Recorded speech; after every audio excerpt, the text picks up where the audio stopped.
আসসালামু আলাইকুম। আজকের এই ভিডিওতে আমরা রাজশাহী বিশ্ববিদ্যালয়ে ভর্তি ২০২৬-২৭ সেশনের তথ্যগুলো দেখার চেষ্টা করব।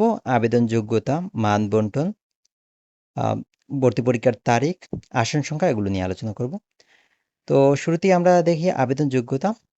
বিজ্ঞান বিভাগ থেকে যারা পরীক্ষা দিবেন, আপনাদের জন্য এসএসসি, এইচএসসি মিলে 8.00 জিপিএ থাকা লাগবে। মানবিকের জন্য 7.00 এবং বাণিজ্য শাখার শিক্ষার্থীদের জন্য 7.50 জিপিএ থাকা লাগবে।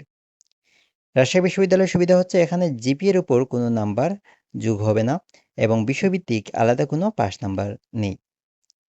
আমরা যদি এই ইউনিটের মান বন্টন দেখার চেষ্টা করি, এই ইউনিটটা হচ্ছে মূলত মানবিকের জন্য, পাশাপাশি আপনি বাণিজ্য বা বিজ্ঞান বিভাগ থেকেও পরীক্ষা দেওয়ার সুযোগ পাবেন বিভাগ পরিবর্তনের মাধ্যমে।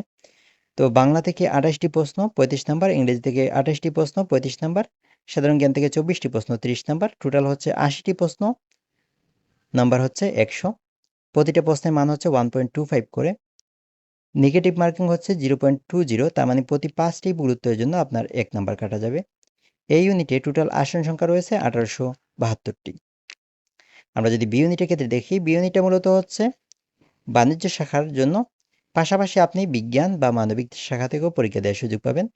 আসন সংখ্যা রয়েছে ৫১৫টি। আমরা শুরুতে দেখি বাণিজ্য শাখার শিক্ষার্থীদের জন্য মান বন্টন। ইংরেজি থেকে ২৫ নাম্বার, হিসাব বিজ্ঞান থেকে ৩০ নাম্বার, ব্যবসা সংগঠন ও ব্যবস্থাপনা থেকে ৩০ নাম্বার, বাংলা থেকে ১৫ নাম্বার, টোটাল হচ্ছে ১০০ নাম্বারের পরীক্ষা দিতে হবে বাণিজ্য শাখার জন্য। আবার এই বি ইউনিটে ও বাণিজ্য বা বিজ্ঞান বা মানবিক শাখা থেকে যারা পরীক্ষা দিবেন, আপনাদের জন্য ইংরেজি থেকে ২৫ নাম্বার, বাংলা থেকে ১৫ নাম্বার, সাধারণ জ্ঞান ও জেনারেল ম্যাথ থেকে ৪৫ নাম্বার, আইসিটি থেকে ১৫ নাম্বার আনসার করতে হবে, টোটাল ১০০ নাম্বার। এবং বি ইউনিটে আসন সংখ্যা রয়েছে ৫১৫টি। এবার আসি সি ইউনিট। তো সি ইউনিটটা মূলত হচ্ছে বিজ্ঞান শাখার শিক্ষার্থীদের জন্য। এখানে বাণিজ্য বা মানবিক শাখার শিক্ষার্থীদের পরীক্ষা দেওয়ার সুযোগ নেই।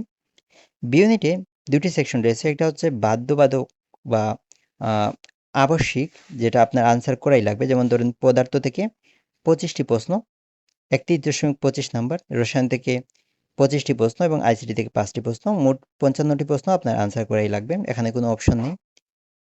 কিন্তু ঐচ্ছিক হিসাবে আপনার গণিত, জীববিজ্ঞান অথবা গণিত প্লাস জীববিজ্ঞান, এই ৩টা অপশন থাকে। আপনি যদি গণিত থেকে ২৫টি আনসার করেন তাহলে আপনার ৩১.২৫ নাম্বার। জীববিজ্ঞান থেকে যদি আনসার করেন ৩১.২৫ নাম্বার, এবং গণিত এবং জীববিজ্ঞান মিলে যদি আনসার করতে চান তাহলে গণিত থেকে ১২টি এবং জীববিজ্ঞান থেকে ১৩টি একটি অপশন থাকে। টোটাল হচ্ছে ২৫টি প্রশ্ন, ৩১.২৫ নাম্বার। এবং এই যে অপশনাল যে সাবজেক্টটা অংশটা, এই অংশটার পাস নাম্বার সম্ভবত ১০। এবং এই জায়গায় সি ইউনিটের ক্ষেত্রে আপনার আসন সংখ্যা হচ্ছে ১৫১৭টি। আপনার এখানেও নেগেটিভ মার্কিং 0.20 করে। আপনারা যারা গণিত এবং জীববিজ্ঞান এই অপশনটা চয়েস করবেন, গণিত প্লাস জীববিজ্ঞান এই অংশটা চয়েস করবেন, তাদেরকে চান্স পাওয়ার সম্ভাবনাটা বেশি থাকে, কারণ তারা গণিত এবং জীববিজ্ঞান উভয় অংশের সাবজেক্টগুলোর জন্য বিবেচিত হয়। এখন আমরা এক নজরে রাজশাহী বিশ্ববিদ্যালয়ের তথ্যগুলো দেখার চেষ্টা করি। মোট নাম্বার হচ্ছে ১০০, প্রশ্ন থাকে ৮০টি, প্রশ্নের মান হচ্ছে 1.25 করে, নেগেটিভ মার্কিং হচ্ছে 0.20। রাজশাহী বিশ্ববিদ্যালয়ে আমার জানা মতো ৬১টি সাবজেক্ট বা বিষয় রয়েছে। সেকেন্ড টাইমাররা পরীক্ষা দেওয়ার সুযোগ পাবে ইনশাল্লাহ। আসন সংখ্যা প্রায় ৪৫০০ মতো, কোটা সহ, এবং কোটা ছাড়া হচ্ছে প্রায় ৩৯০০ মতো। এমসিকিউ পরীক্ষা হবে, লিখিত পরীক্ষা হবে না। এখন আমরা যদি কাটমার্ক নিয়ে আলোচনা করি, রাজশাহী বিশ্ববিদ্যালয়ে মোটামুটি যদি 65+ আপনার মার্ক থাকে তাহলে আপনার চান্স পাওয়ার সম্ভাবনা থাকে। তবে এই কাটমার্কটা মূলত বছর, প্রশ্ন বা ইউনিট অনুসারে ভেরি করে। তো আমরা যদি আবারও বলি, এ ইউনিটে হচ্ছে সব শাখার শিক্ষার্থীরা পরীক্ষা দিতে পারবে, বি ইউনিটেও সব শাখার শিক্ষার্থীরা পরীক্ষা দিতে পারবে, সি ইউনিটে শুধুমাত্র বিজ্ঞান শাখার শিক্ষার্থীরা পরীক্ষা দিতে পারবে। তো এই ছিল মূলত আমার রাজশাহী বিশ্ববিদ্যালয় নিয়ে যতটুকু তথ্য আমার কাছে ছিল।